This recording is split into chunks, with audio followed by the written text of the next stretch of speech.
જય દ્વારકાધીશ મિત્રો। હવે ઓફિસ બંધ કરીને અમે નીકળી ગયા બજારે।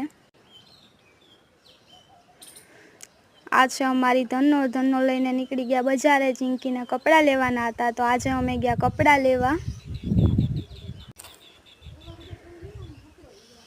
આ છે અમારા ગામની બજાર। કેટલા બધા ટી શર્ટ જોયા છે।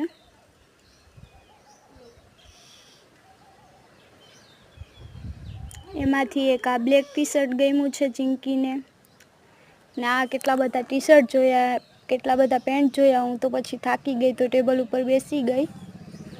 પછી અમે ગયા કટલેરીની શોપ ઉપર, ત્યાંથી ઘણી વસ્તુ લીધી। પછી ગયા શાકભાજી લેવા, ત્યાંથી અમે ભીંડા લીધા। પછી ચિંકીએ ચા પીધો, ત્યાંથી નીકળી ગયા અમે અમારા ઘરે। ધીમે ધીમે કરીને ઘરે પહોંચી ગયા છીએ। જય દ્વારકાધીશ મિત્રો।